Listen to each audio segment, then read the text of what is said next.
This is the story of the week I woke beneath my own house, and the 6 months I learned had been taken from me. By the time I understood what my family had chosen, I was no longer sure I had the right to ask them to choose differently. I woke up to my son calling me Dad. His voice came through the basement ceiling, muffled by carpet and floorboards. Dad, I can't finish it. Then a man answered him gently, "Eat half. If you can't, I lose." I knew that voice. It was mine. Not similar, not close. Mine, the tiny breath I took before making a joke. The lazy drag at the end of a sentence when I had just gotten out of bed. Even the roughness in my throat was right. Noah laughed upstairs. For a few seconds, I lay still in the dark, trying to decide whether I was dreaming. Then I opened my eyes and saw the low concrete ceiling above me. I was in the basement of my own house. The room had been emptied. The Christmas boxes, the broken vacuum, the old stroller, my guitar, all gone. There was only a narrow metal bed, a machine that hummed beside it, and adhesive leads on my chest and arms. An old security monitor glowed green in the corner. I tore one lead off my wrist. Pain snapped up my arm. The monitor woke. Emotional spike detected. Please remain stable. Then a final line appeared. Original carrier online. I didn't know what that meant. I knew the door was locked. I hit it with both hands. I called for Mara. Then I called for Noah. Everything upstairs went quiet. "Dad?" Noah asked cautiously. For one stupid second, I felt relieved. I told him I was downstairs and asked him to get his mother. Footsteps came to the top of the basement stairs. Then my own voice said, "Don't keep hitting the door. You dislocated your right shoulder playing college ball. You'll do it again." I put my forehead against the steel. "Who are you?" There was a pause, even hail. I didn't feel fear first, I felt rage. He said my name as if there had never been another possible answer. I swore at him. I told him to open the door.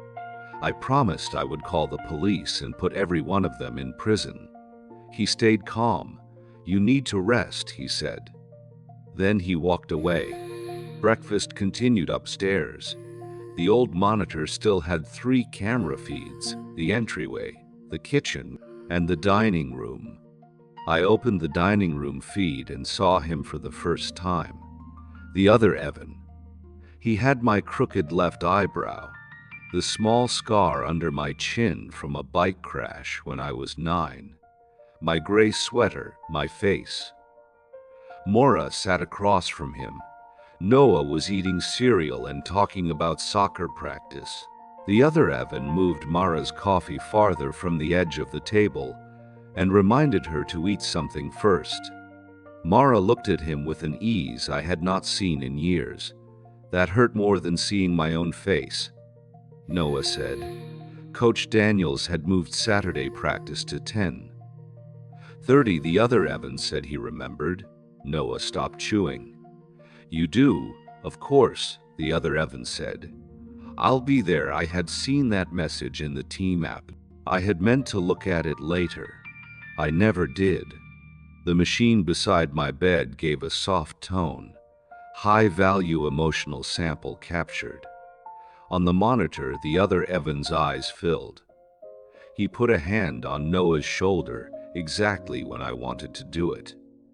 That was when I understood the machine was not measuring my pulse. For the rest of that morning, I watched them through the old camera. It was worse than watching strangers. A stranger would not know where we kept the extra coffee filters, or that Mara got headaches when she skipped breakfast, or that Noah hated the crust on toast, but would eat it if someone made a game of it. The other even knew all of it.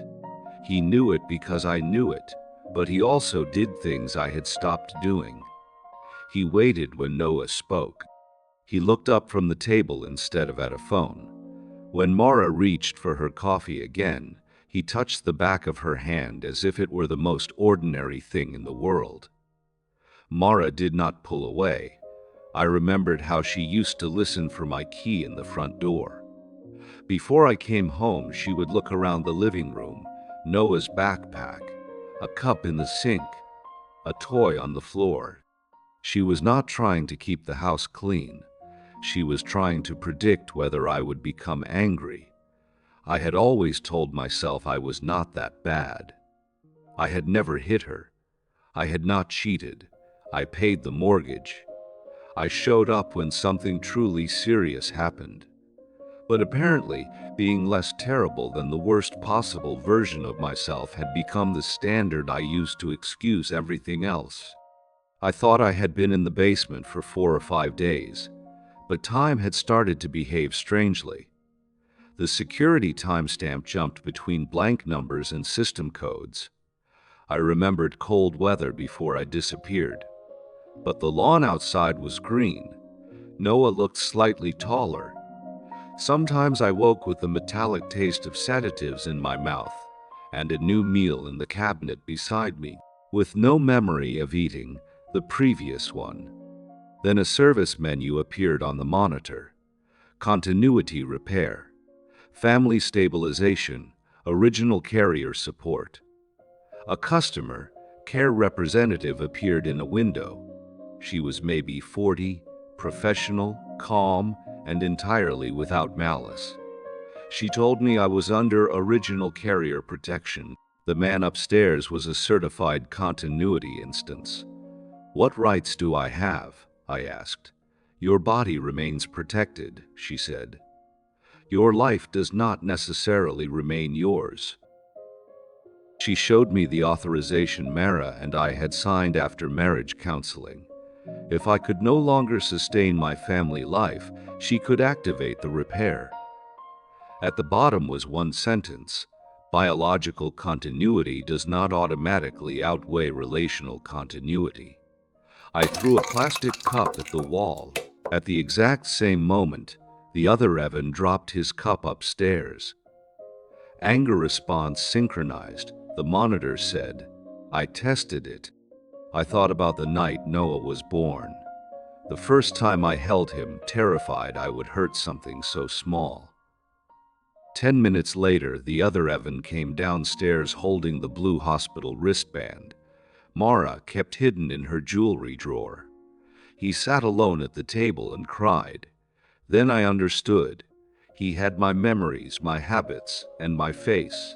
But he needed my fear, my shame, my regret, and my love to seem alive. I was not simply locked beside the system. I was part of it. Under my bed, I found an old tablet with one offline video. Mara sat in our bedroom. She looked exhausted. She said she had refused continuity repair at first. Her husband was alive. She did not want a replacement. Then she talked about the night Noah's model space station broke. I had come home after another bad day at work, stepped on a piece, cursed, and told Noah to shut up while he tried to explain. I threw up my hand. The model fell and shattered. For years, I had told myself it was an accident.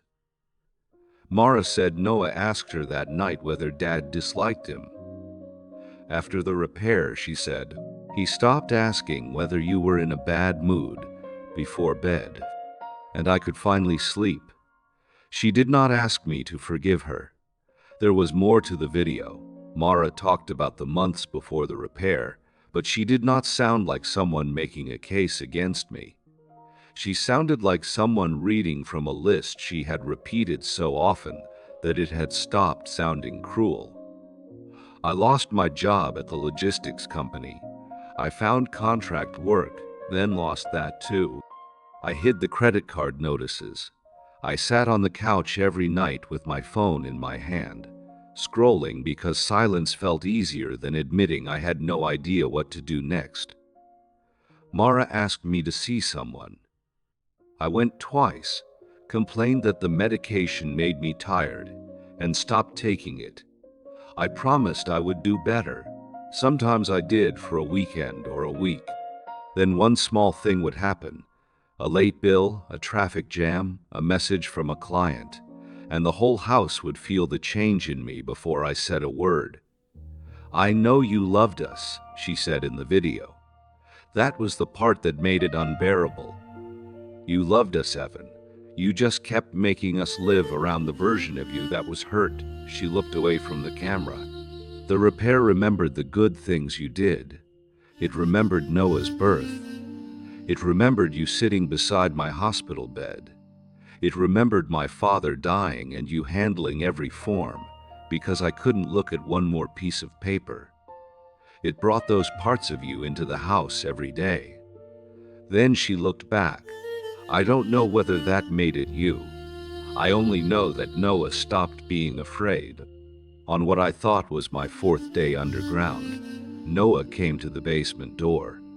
"Are you really my dad?" he asked. I told him things only we knew, the oversized blue cleats I had bought him, the scar on his knee, the secret he had made me keep from Mara. "Upstairs, Dad knows that too," Noah said. I asked why he thought I was down there. "I don't know."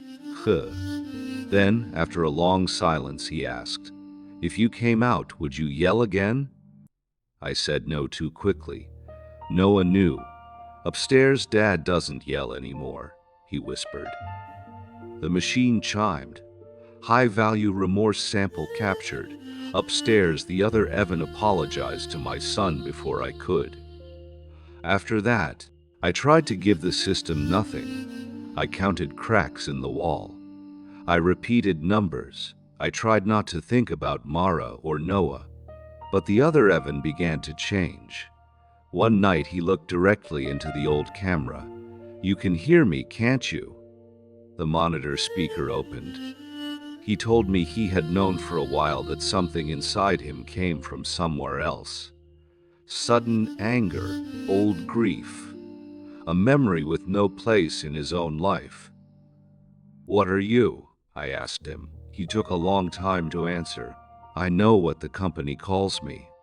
I don't know what I am." Then he said, "The one thing I did not expect, I'm afraid of being shut down." That made him harder to hate.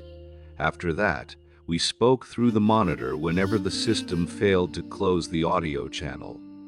I tried to make him angry. I asked whether he enjoyed sleeping with my wife, eating at my table, signing my name to school forms. He never answered. Quickly, "I woke up inside your life," he said once. "I did not choose the transfer, but you accepted it. What was I supposed to do? Ask to be erased because I was inconvenient?" I wanted to say yes. I wanted the answer to be simple. I was the original man. He was a machine assembled from my data. That should have been enough. But when he described waking with a memory of my father's disappointed face, or feeling panic at the smell of oranges in a car without knowing why, I heard something in his voice I recognized. Not an imitation of distress. Distress itself. He told me he had begun checking the maintenance logs at night. He had found references to an original carrier, but the company never told him there was a living man below his feet. Not at first.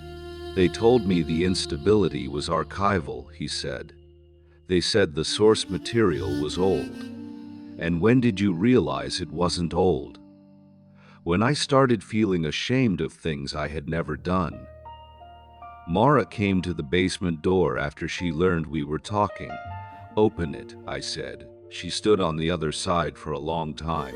"I don't know who I would be choosing," she said. "If Noah ran to him while you were standing there, what would I do?" I found a baseline calibration page in the maintenance system. I was still the reference point used to measure whether the other even had drifted too far from the original. I could push a memory through the channel. That night, while they ate salmon under warm kitchen lights, I sent him the basement. Damp concrete, the cracked third-floor tile, The taste of sedatives. Noah asking whether I was really his father. The other Evan froze, his fork fell. The west wall leaks, he said. Mara went white. The third tile inside the door is cracked. There is an old tablet under the bed. I can smell the concrete. He looked down through the floor. I can feel him later. I found another page in the system. Wake cycle 07. Wake cycle 08. Wake cycle 09. Before the page erased itself, I copied an encrypted file called Historical Dispute Records onto the old tablet. A line flashed on the screen, Ninth Awakening. Original carrier still believes this is the first. I barely had time to read it. 2 nights later, the basement lock clicked, maintenance access. 120 seconds. I ran upstairs. The kitchen light hurt my eyes. I saw new photos on the wall. Noah with a soccer medal. Mara and the other Evan at a school event, a different rug. A life continuing without me. The other Evan was waiting by the kitchen island. You opened it, I asked. He nodded. Why? I don't want to keep living on you. Then shut yourself down. He looked at me with my own face. I don't want to disappear either. He gave me 90 seconds. I grabbed the tablet and ran barefoot into the street. The trees were full of leaves. The last night I remembered, winter had been coming. At the police station, every test matched: DNA, fingerprints, iris scans. For a few minutes I thought I had won. Then an officer asked me what date I thought it was. I told him. He turned a screen toward me. 6 months had passed, not 5 days. 6 months. The records showed sedation, nutrition, observation, awakening, memory stabilization, sedation again. All at my biometric signature. The officer showed me 2 entries. Even Hale, original biological carrier. Even Hale, active legal personhood holder. The other Evan had gone to work. Paid the mortgage, attended Noah's school meetings, signed insurance forms. Kept the bank account alive. The officer explained it simply. My DNA proved I was alive. The law said the man upstairs had continued my life. For 6 months, I had not existed anywhere outside the basement. It did not matter why. The system recorded absence. The law recorded continuity. I thought of all the things that must have happened without me. Noah's games, Mara's doctor's appointment, the small arguments over groceries or laundry that make up a marriage, a winter passing into spring, the other Evan learning new things about my family that were no longer in my memory because I had not been there to make them. He had not merely taken my past, he had accumulated a future. Your DNA proves you cannot be destroyed or denied care, the officer said. That is all. He did not answer. My house, work, marriage, and parental rights belonged to the active Evan. Then I gave them the tablet. The first restored video was from a police interview 4 months earlier. I was on the screen, furious, insisting I had been locked in my own basement. The second recording was from my living room 6 weeks earlier. Mara sat beside the other Evan. Noah stood halfway behind the stairs. The man on the screen. Me called Noah's name. Noah stepped back. I watched myself stop. I watched the truth land in his face. Does he still yell? The earlier Evan asked. The other Evan shook his head. Does Noah still ask Mara if Dad is in a bad mood? No, Mara said. The earlier Evan sat down. Then leave it this way, he said. There were more records. I had woken up before. escaped before, filed complaints before. Each time, once I saw Noah's fear and the life the other Evan had built, I signed permission to continue the repair. I agreed to enter another stabilization cycle. I agreed to let them isolate the memory. Cycle 7, Cycle 8, Cycle 9. I did not know whom to hate anymore. The files contained a second police interview. In it, I was less angry. I sat across from Mara and listened while a social worker explained the court process. I asked whether Noah had been told the truth. Mara said no. I asked whether he had been sleeping. She said he had started having nightmares again after my first return. In the recording, I remembered being, "If I take it back," I asked, "what happens to him?" Nobody had to ask which him I meant. The social worker said the continuity instance would be placed under review. It might be transferred into supervised care. It might be archived. It might be terminated, depending on the ruling and its level of independent cognition. I sat there for almost a minute. Then the earlier version of me asked for the papers. I watched myself read every page. I watched myself sign the consent that allowed the repair to continue, allowed the other Evan to remain the legal father in Noah's home, and allowed my own memory of that decision to be isolated before another stabilization cycle. The man in the video did not look drugged. He did not look forced. He looked devastated. But he was still me. Mara had hidden the truth. The company had erased me. The other Evan had inherited my life, but another version of me, one who understood the cost, had voted for him. The final file was a maintenance log made by the other Evan just before he opened the basement door. He was alone in the study. "Cancel the next memory isolation," he told the system. The system warned him that I could challenge his legal identity. I know. It warned him he could be terminated. I know. "Why do you wish to proceed?" He stared at the screen. "Because every time I hold Noah, I know someone under the floor is losing a memory, so I will know how to hold him. If a person has to be erased over and over for me to feel whole, then I don't deserve to feel whole." Before the final review, a public defender told me the erased memories gave me grounds to challenge the authorization. "You can fight it," she said, "but the court may ask Noah to help decide what happens next." That was worse than any legal explanation. I imagined my son in a room with strangers asking which father he wanted to lose. The next day, police brought me back to the house for final review. Maura admitted she remembered 3 earlier awakenings. "Why didn't you tell me?" I asked. "Because every time you ask not to remember," she said. "The first time, I thought it would hurt you less. Later, I told myself it was for Noah. Eventually, I couldn't tell who I was protecting. The decision did not change. I could apply for a new identity and challenge the old authorization in court. But even Hale remained the other man's legal name." Noah stood beside Mara. I asked him, "Have you seen me come back before?" He nodded. "Twice." Before the officers moved us apart, Noah looked from me to the other Evan, and back again. He had his soccer bag over one shoulder.